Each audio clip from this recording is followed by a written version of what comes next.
Hello everyone, this is Vaibhav here and I welcome you all to my YouTube channel. And today I'm here with a problem which is based on standing waves formation between the two gases chamber.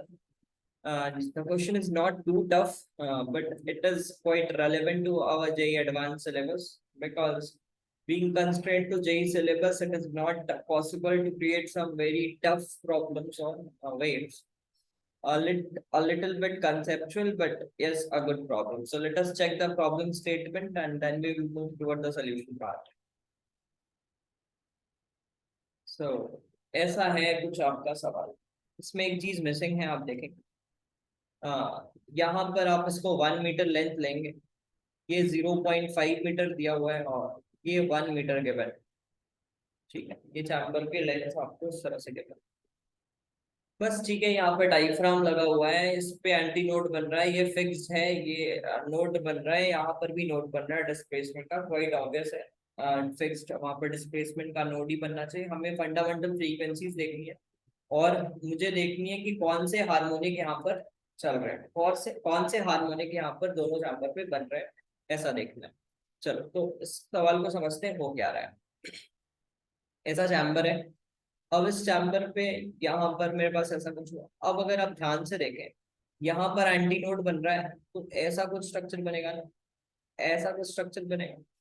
But एक चीज आपको ध्यान रखना है, और यहाँ पर ऐसा कुछ स्ट्रक्चर बनेगा, इस जगह पर कुछ ऐसा स्ट्रक्चर बनेगा।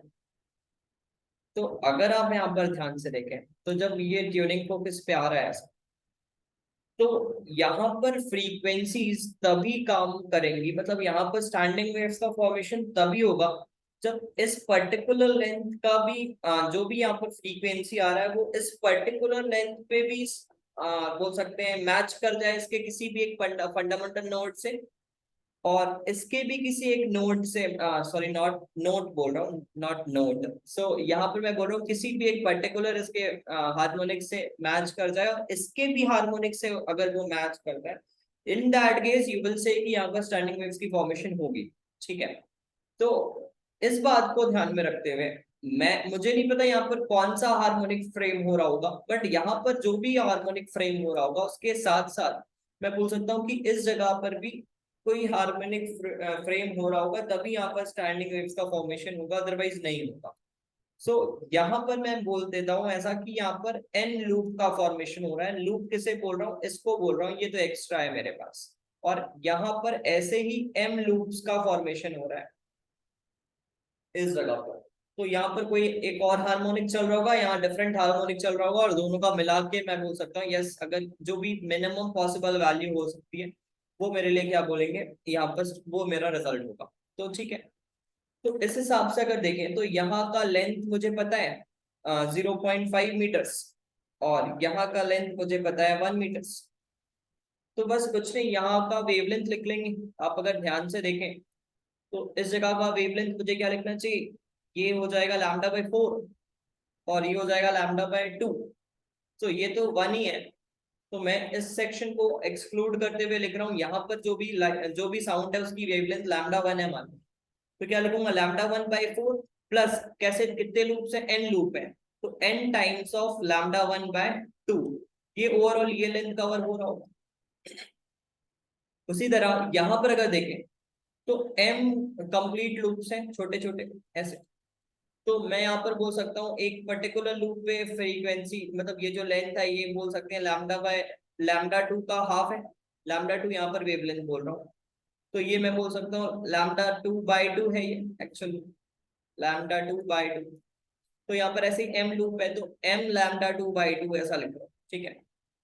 और फिर इसको मैं किससे इक्वेट कर सकता हूँ, 1, और इसको इक्वेट कर सकता हूँ 0.5। तो मैंने ऐसा ही कुछ किया, यहाँ पर भी देखो वही मेरा फिगर कुछ उस तरह से। तो मैंने वही इक्वेशन लिखा पहला यहाँ पर, और दूसरा इक्वेशन ऐसा कुछ लिखा। अब यहाँ पर क्या बोला जा रहा है, ध्यान से सुनेंगे आप।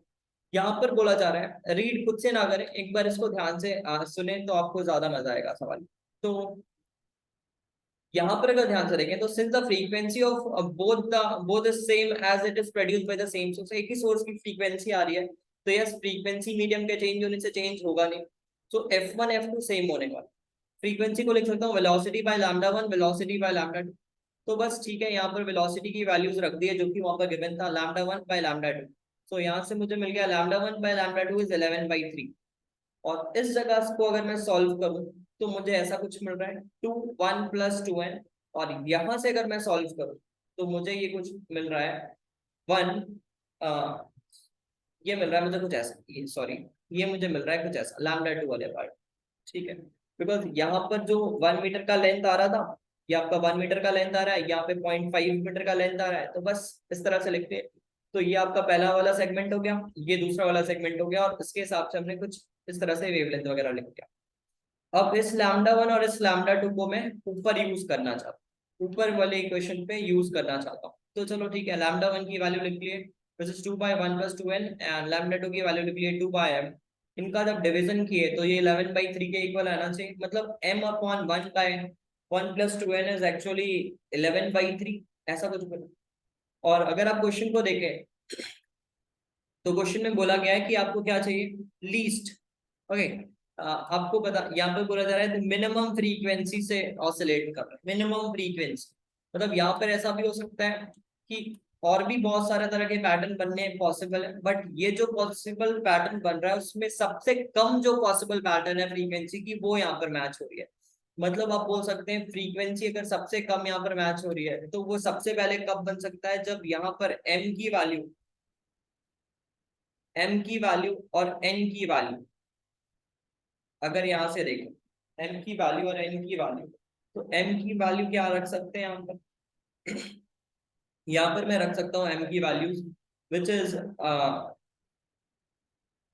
और एन की वैल्यू। अच्छा, अब ध्यान से यहाँ पर देखें कि 11/3 है, तो 11/3 है, तो ऊपर तो ठीक है, चलो 11 का पोर्शन है, नीचे 3 बनना है, तो एन की वैल्यू क्या रखूं, अगर एम की वैल्यू 11 रखूं और एन की वैल्यू 1 रखूं, तो उस केस में मुझे यहाँ पर एक पर्टिकुलर वेवलेंथ का पैटर्न मिलने वाला है, और ये लीस्ट फ्रीक्वेंसी है। इससे ज्यादा भी अगर लूप्स बनेंगे ना तो फ्रीक्वेंसी आपकी बढ़ जाएगी, वेवलेंथ कम हो सकती है इससे और, बट ये लीस्ट वेव, हाँ मैक्सिमम वेवलेंथ है और लीस्ट फ्रीक्वेंसी है, मैं ऐसा बोल सकता हूँ। M11 और N1। अच्छा, अगर M11 है, अगर M11 है तो कौन सा हार्मोनिक ऐसा कुछ बनेगा लेंथ की वैल्यू, तो अगर ऐसा लेंथ की वैल्यू बन रहा है तो ये 11th हार्मोनिक है। और अगर N1 है तो यहाँ पर थर्ड हार्मोनिक है, बिकॉज अगर आप स्टेटमेंट इसको देखेंगे तो N अगर 1 आया है तो ओवरऑल ये जो लेंथ आ रहा है वो L की वैल्यू कुछ ऐसे आएगी। एंड इस हिसाब से मैं बोल सकता हूँ यस, यहाँ पर थर्ड हार्मोनिक है और यहाँ पर 11th हार्मोनिक है। तो अगर ऑप्शंस को देखें तो यहाँ से ऑप्शन अगर देखें तो ऑप्शन सी और ऑप्शन डी यहाँ पर मुझे सही दिख रहा है, बट बचता है फंडामेंटल फ्रीक्वेंसी देख रहा है। तो यस, अब इस पर्टिकुलर फ्रीक्वेंसी की वैल्यू क्या होगी, तो किसी भी एक फ्रेम पर बैठ के आप देख लो कि फ्रीक्वेंसी क्या होनी चाहिए। तो मैं पहले वाले फ्रेम पे लिख लिया फ्रीक्वेंसी, यहाँ पर मुझे लैम्डा वगैरह मिल चुका है, इस फ्रेम का वेलोसिटी मेरे पास ऑलरेडी है ही, तो मैं इस फ्रेम पे इक्वेशन लिख लेता हूँ। तो बस वही किया, v = f लैम्डा। और अगर इसको देखें तो f की वैल्यू यहाँ पर अगर मुझे निकालनी है तो दिस, यहाँ पर देखो एक चीज मैं आपको बता दूं कि लैम्डा की वैल्यू यहाँ से 2/3 निकाल चुके हैं, यहाँ से वैल्यू की लैम्डा की value 2/3 plus this l is 0.5। सो बस यहाँ से लैम्डा की वैल्यू उठाएंगे, यहाँ पर रखेंगे, और ये कुछ 160550 आ रहा है, 1650 आ रहा है। तो यस, यहाँ से अगर ऑप्शन देखें तो yes, option A, option C and option D. So correct option अगर यहाँ पर अपन टिक करें तो option A, option C and option D, ये आपके करेक्ट ऑप्शन है। तो ठीक है, ये था आपका सवाल। तो ज्यादा टफ सवाल नहीं था, बट यस काफी बढ़िया रेलेवेंट सवाल था। तो हो सकता है कि आपको ये पेपर वगैरह में दिख भी जाए। तो यस, अगर ऐसे वीडियोस अगर आपको और चाहिए तो आप चैनल को सब्सक्राइब कर सकते हैं, और लाइक और शेयर करके जरूर बताएं कि वीडियोस कैसी लगी। Thank you very much.